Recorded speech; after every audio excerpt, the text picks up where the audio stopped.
I had just submitted it. I hadn't gotten my yes or anything, but I was moving as if I was already, it was a done deal, you know. It never occurred to me that they would say no to me, and they didn't.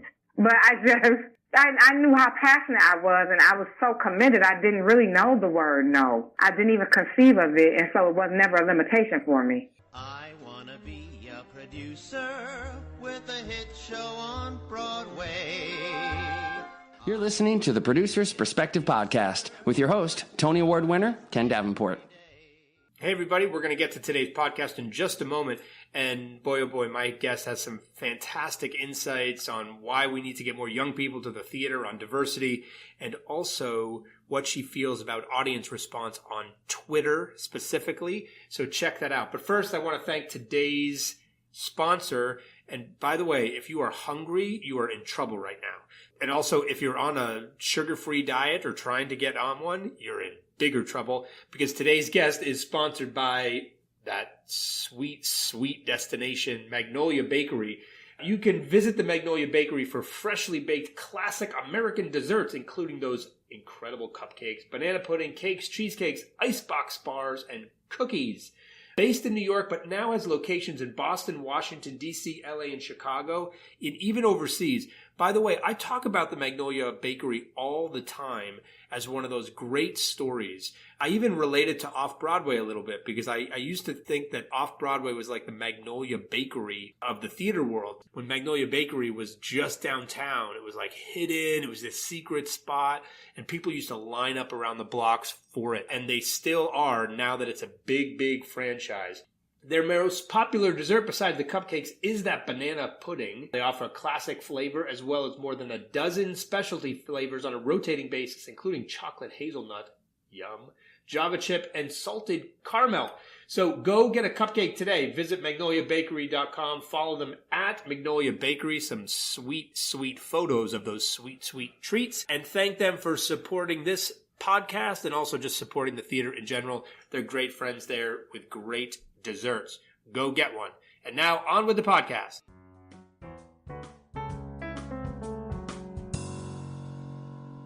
Hey everybody, it's Ken Davenport. Welcome back to the podcast. Very excited to have you here today, and also very excited for today's guest, who's been very hard to get because she is one of the most in-demand writers today. Super busy, I know that for a fact, because I just got off the phone with her agent just a few moments ago inquiring about her availability for a project, and he said, Ken, she's super busy right now. Please welcome to the podcast, playwright, book writer, poet, actress Dominique Morisseau. Great, thank you. So Dominique is the author of a whole bunch of plays, 3 of which are part of a cycle known as the Detroit Projects, really what she burst on the scene with. She's had work performed at the Public, Atlantic, Signature, Williamstown, Sundance, the O'Neill Conference, all over the country. She is the book writer of that brand spanking new musical, Ain't Too Proud, the Temptations musical, which just opened to great reviews a few weeks ago and doing very, very good business if you follow those grosses. She's been a producer on a Showtime series, Shameless. She's won a ton of prizes and was named Variety's Women of Impact for 2017-18. And she also was named the MacArthur Foundation Genius just last year. So, Dominique, how did you get started? I read somewhere that you were a poet first. Is that true? That is true. I did start off as a poet. I've been a writer since I was a kid. You know, I've written short stories, and I was obsessed with short stories and like poems and things like that when I was a kid. But when I was in college, that's when I started to I was studying theater, and I started to really feel the need to tell my story and to give some voice to myself, because I wasn't doing enough work and we weren't studying work of color at my school. So I felt like I needed to write my own way. And I use poetry inspired by Ntozake Shange for colored girls. You know, I use poetry as my entry point into writing plays. How old were you at this point? When I was in college, I was 19, 20 years old. So that's some pretty heavy duty lifting there, to realize that stories about you and your community were not being told and that you were going to be the one to start doing this. Where did you get that kind of courage? You know, I think I was an actor. So to me, I've always been a very problem solving, like a solution-oriented kind of person. So when I look around and I'm an actor and I'm not acting, and I came to school to act and to do the kind of work that I, was interested in doing, and that wasn't being produced in my school, it was a no-brainer to me that I need to write it. I'm a writer. I want to get on stage and do my own thing. And when I discovered that we had a student-run theater that we could submit work to, I was clear, like, oh, well, then I'm going to do that. I'm going to do my own thing. I don't think I was conscious of filling any larger gap than the gap I was personally feeling. That revelation didn't come to me until after the work was up on its feet, and I saw what it meant to everyone else. And then I said, oh, this is bigger than me. Huh. It's like you were hungry, so you decided to cook yourself a meal instead of waiting for someone else to bring it to you. That's right. And then you realize, oh my God, a lot of people are hungry, and I can cook. Well, I better make some meals. Well, that's what I wanted to ask is I can cook part of it. When did you realize that you actually were good at this? You started to write, and what was the feedback? How did that happen, and what gave you the courage to keep going? That's so interesting. I mean, I don't even ever think I cared who thought I was good. I think that caring didn't come until much later in life when I got older. And I sometimes have to, go back to the girl that didn't care. Because you can forget her real easily in an industry that things focused on opinions, But there was a point in my life that was a point in my life where the idea that it wasn't good just never even crossed my mind. Like, I felt like I'm a poet. I've always been good at writing since I was, really a youth. Like, since I was in second grade, my writing has always been applauded by my teachers. And so I guess I just felt the courage because my mother, from my family members, I've always gotten encouragement as a writer and as a performer, frankly, that I have some sort of special connections to the written word. And so when it came time to say, oh, you do it yourself, I honestly never thought it was. I remember this happened actually, because I wrote the play for myself and two of the other African-American girls in my department at the time.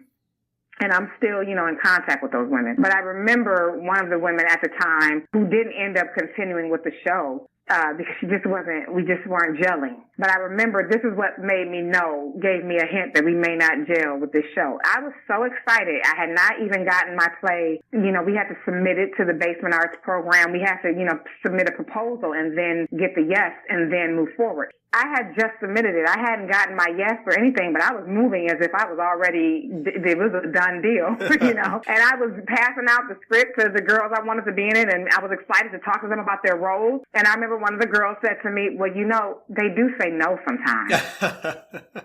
And I just looked at her like, how dare she? Why would she ever do that? Why would you rain on my parade? It never occurred to me that they would say no to me, and they didn't.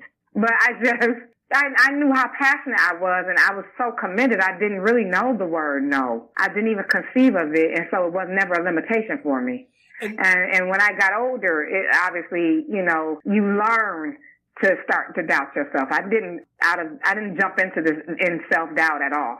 Yeah, we're going to jump ahead a little bit because I want to talk to, obviously, you have this big commercial behemoth of a musical on Broadway, which is, the biggest and brightest spotlight. How was it dealing with all the scrutiny of that as opposed to some of your earlier works? Well, between Broadway and Michigan, a lot's happened. There's a lot of story in there. But my work, I had my first play produced in New York in 2013. So from 2013 to 2019, that's only 6 years. But for the length of time that I was a New Yorker and an artist living professionally in New York, that was from 2001 to 2019. That's almost 20 years. Wow. And so for me, from the moment I stepped foot in New York, I was always a playwright and an actor and a poet. And I was also a dancer. I did many things. My first show in New York was dancing. So I've started theater companies. I've written one-woman shows. I've gotten up on stage and bombed, forgotten lines.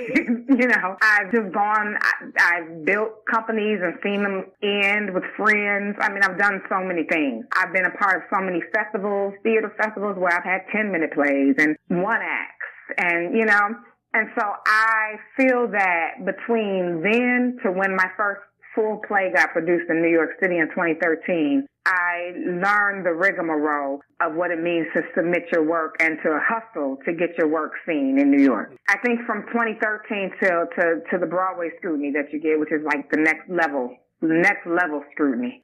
Even the scrutiny I got being premiering my work at the Public Theater wasn't aggressive scrutiny for me at the time.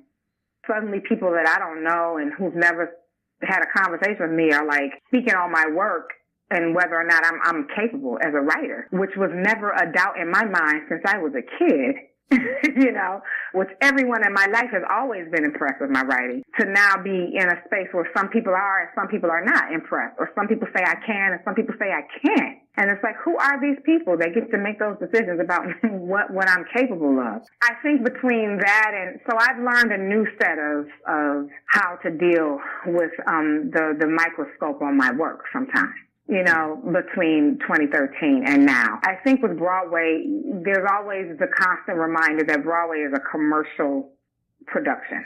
It is a commercial industry. It does not have the same principles of off-Broadway. It just doesn't. You know, decisions are not made strictly for artistic purposes. They're also made for the potential of consumerism. So I think when you know that, it allows you to just weather information and weather the scrutiny differently and yet hold fast to my mission, because I am an off-Broadway, an underground artist on Broadway.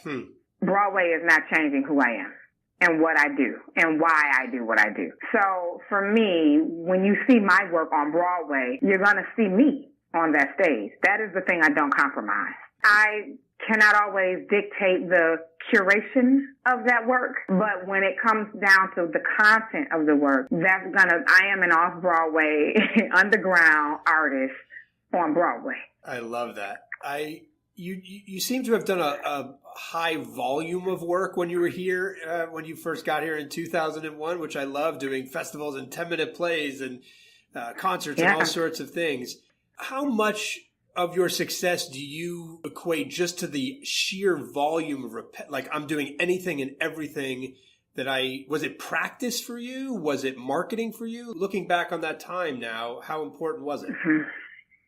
Oh, very. I mean, when I talk to, usually when I'm talking to young artists or newer artists that don't have to necessarily be young, I talk about what I call the foundational work. All that stuff I did in 2001, while to some people who are just getting out of school, they hear 10 or 20 years and that sounds like a panic attack to them. Like, oh God, I can't wait that long. But I think people have to be careful of how they're listening, because I never said I waited on anything. I have been active and busy since I got to New York City. That doesn't mean I was visible, but the visibility is conditional. We can't always control who's watching. All I can control is what I'm doing. And so for me as an artist, marketing. I'm married to a music artist who happens to also be a great marketer. He got he went to college, he got his degree in communications, and he came into the music industry as a director of marketing at a company. So he knows how to market himself, and he has taught me how to market myself. I think that I don't really focus greatly on marketing as much as I think what my husband, Jimmy Keys, J.K., I think companies need to hire Jimmy Keys, because what he does as a marketer, he's always talked to me about how marketing is just storytelling. And so that connects to me as a writer. I am a storyteller. So for me, I've never really focused on like promotion marketing more than I have just telling my story to the world. And so if I'm working on a project, I'm telling that story to the world. I just like to tell my story to the world. And that has helped me gain, I think, visibility in the work that I do. Can you talk a little bit about your process when you start a new play? Like, you get an idea. It sounds like obviously you draw a lot from experiences around you and your world. What's the first thing you do when you're like, I've got an idea for a play? Now what? Sometimes I do nothing. I think about it. So if I go, I have this idea for this play, I don't write it down necessarily. Some people do. And sometimes some days I might come up with a list of just all of my ideas that I've had in my head, but I don't really go back to them because I look at ideas as from myself, that there are things that come to me once.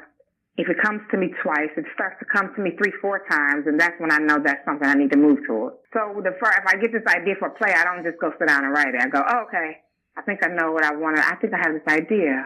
All right, let me see how that lives with me. Another week or month goes by, and that's still on my mind. Or I start to think about that more. It starts to take up space in my brain. Then I know that I'm ready to move to like conceiving of it. And that means a lot of different things. What was interesting about the Detroit project, that came to me as a project, as like a 3-play project. I had that idea. I was like, I want to write 3 plays. Because one isn't enough. And I want them to be connected. Right, because one is enough. I just like the number 3 is one of my favorite numbers, and I just like, that's what I want to do. And there were 3 eras in Detroit history that really excited me. So I thought, I really want to do this. And then the way that they come to me, I knew what I wanted to write about. I said, I want to do 1949 because I knew that was during the Paradise Valley era. And I knew I wanted to write about the Paradise Valley era. So I go, okay, the 40s. And then I said 1967 because I heard we had a riot, the Detroit riots. What is that? I've never really learned about that growing up. So I want to know. I want to learn. I want to write about that. And then I knew I wanted to write about the auto industry. So I knew that was going to be more contemporary. And when I say contemporary, it's set in 2008, but at the time I was conceiving of this, it was only 2010. So for me, it felt still now. Now that play is about the past. But at the time, it was about the present. At the time I conceived of it, it was the present story for me. And so that's what I wanted to look at, those 3 eras, because I knew that they were important. But when I start thinking about what I want to say about those eras, I knew 2008, for instance, I said, I want to deal with the auto industry. How do I do that? I think I want to set a play in a factory. I've never seen that. What could that look like? And that could be exciting. And I personally have never been in a factory. So then I needed to start going visit some factory museums in Michigan and start reading about factories. And so that's how I started that one. And reading about the closing of a factory and how that affected the workers. And then I look at my own relatives and who have also dealt with factory jobs and they dealt with, losing their jobs in 2008. So I had a range of people to talk to and to try to gather some stories. You said something very interesting there, which is really a mission of mine too. When I produce, you said, I want to put a factory on. I've never seen that before. And I'm a big believer in trying to put stories and people and scenery, etc., animals and Once on this Island on stage that people have never seen before. Is that a common theme in your work, trying to do things that are unique? It is, or just unique to me, because I don't know. You think you're doing something new and then somebody's like, I'm not that interested in that, and that's fine. But for me, I try to think of what excites me, what have I not seen, not what hasn't anyone seen, but what haven't I seen that I think is an exciting thing I would like to see. And something that I haven't seen, I'm not so naive to think that just because I haven't seen it doesn't mean it hasn't been done somewhere in the world. But if I haven't seen it, that means it hasn't been done enough. So I want to see something like that. Well, you've obviously got good instincts for that type of thing. Yeah. So I heard I've known about your history, of course, and being here for a while. And then I heard it was a conversation at some opening night party or something, and you were mentioned as a new writer. How does that make you feel? Because you've obviously just popped on the scene in a big way with the Broadway success, and right. As you said, since 2013, you've been really kind of gaining steam. But you've been chugging away a long time. So how does that feel? I'm sure you've heard similar things from people who are meeting, like, "Oh, welcome to the club," in a way, when you've been grinding away. I haven't heard, no one's called me that to my face in a long time, so I don't know how I would feel if somebody, I was just, my eyes looked that big, like, wow, am I still new? I don't know. I remember for a long time when I was in the public emerging writers group, and then everybody keeps calling you an emerging writer forever, and you're like, how long, we would always ask each other the question, like, how long do you have to be emerging? Like, when have you emerged? And we just realized, never, because marketing and branding, they like to put new on you all the time. It's like nothing's better than new. I'm like, I'll be 70 years old and they'll still be calling me new. And I guess that'll be that. But for me, I just take it that I'm new to you. I'm new to you and to the people that haven't been paying attention. I'm always going to be new to somebody, but my work, I'm not new to my craft. So that's how I feel. I feel like, okay, well, I'm new to you. I'm a new discovery for you, and that's fine. But I'm not new to what I do. I'm dyed in the wool at this point for what I do. You have such a strong mission for the stories you want to tell on stage. And again, they affect you so personally, or like, oh, I want to write about this because I don't know about this. When you write something and it gets up for the first time and you're going through a rewrite process, how much do you depend on the audience response or feedback or any of that to influence your writing? Or are you like, oh, I know what I need to do. I know it. Just leave me be. I can do this. Or do you rely on feedback? I do, but I rely on very calculated and structured feedback. I don't rely on feedback. It's like, I always would think, when I started working in television, I would, and they would check the ratings, or, some of my co-writers would follow the Twitter. And I'd think, well, why are you following Twitter? They don't know what they want. If they did, they would write it. We are the ones in control. You can't let an audience write your story for you. That's ridiculous. But I also thought, well, it is nice to know how they're feeling about things, to some degree, because it is teaching me if what I'm trying to communicate is useful information to me, to see if what I'm trying to communicate is landing, is being communicated. They don't have to like it or dislike it. It doesn't, that's not the point. Is it being clear? Are they understanding the journey that they're on? Whether they like it or not like it is of no consequence, I think. And so it's useful to me to sit in among an audience that doesn't know I'm the writer, because it's very different when they do. But when they don't know I'm the writer, and I can sit among them and just listen, hear what they're hearing, or hear how they're responding to the work, it does teach me about what's being communicated in my work. Do you read reviews? No, I do not. No, I do not. Yeah. No, I like my sanity. And, and I value my sanity. And I actually try to encourage any people in my life not to, but it's hard. I was about to write something about this on Facebook today.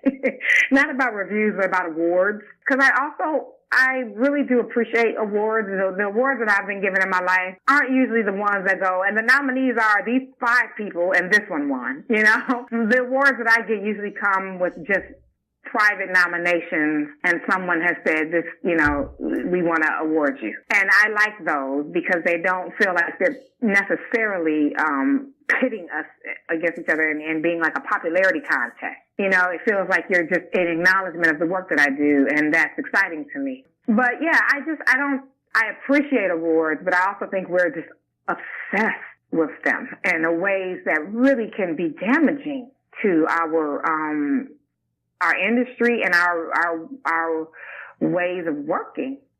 Because awards do help you get visibility, and that's great for the people that they give those awards to. But there's so many people, some of my favorite artists, my husband always reminds me of this, actually. He always says, Bob Marley, who is one of our favorite artists, Bob Marley never got a Grammy. Bob Marley's a legend. And he's never received the greatest award. He received one Grammy. He received posthumously.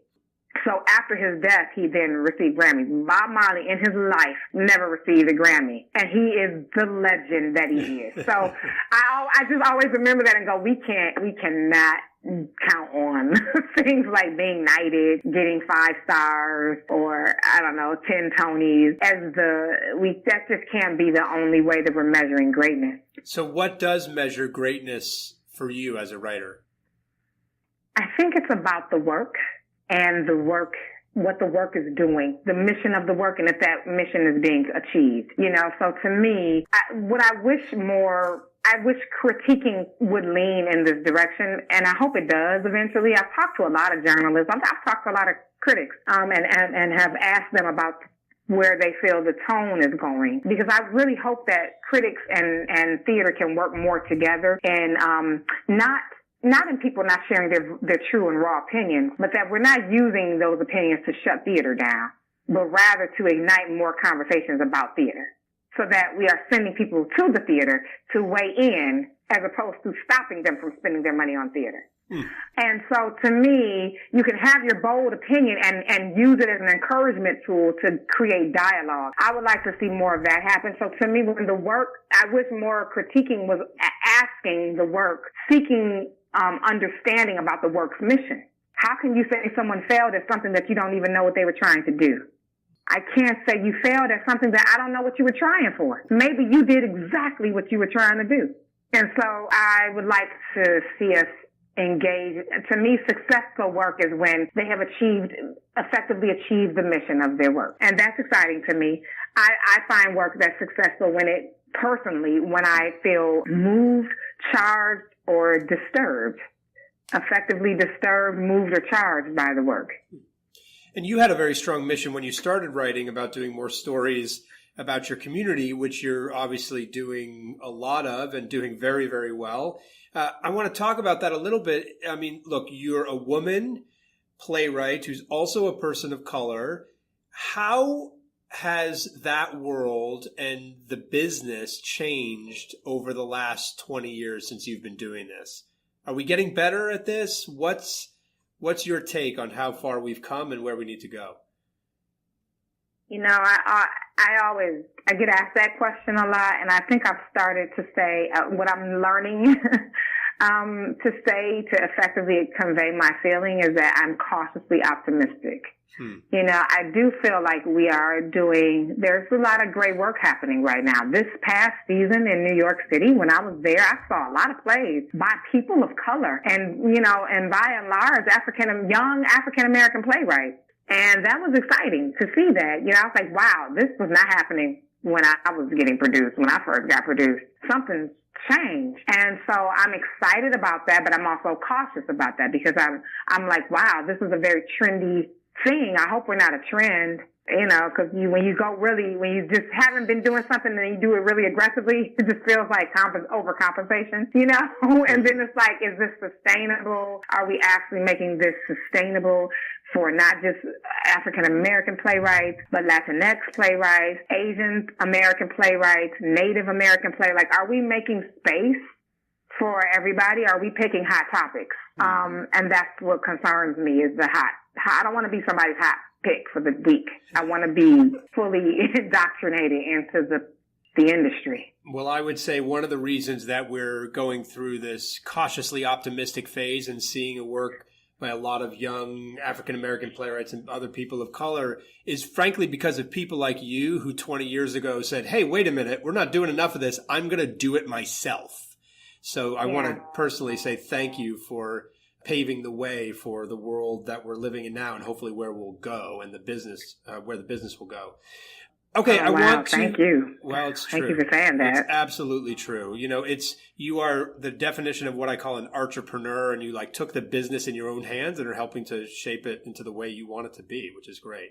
Thank so you. Let's end with my Genie question that I ask all of my guests. I want you to imagine that the genie from Aladdin comes to visit you and wants to thank you the way I just did for all the work that you've done to promote stories about your community. And that genie is going to grant you one wish. What's the one thing that you would change about the industry? And I'm going to say actually about Broadway in general, because you've just had this big Broadway experience here. By the way, everyone should go see Ain't Too Proud. It's a ton of fun and very, very touching and moving at the same time. A real credit to you. So you've just had this experience. What drove you crazy about you're such a positive person.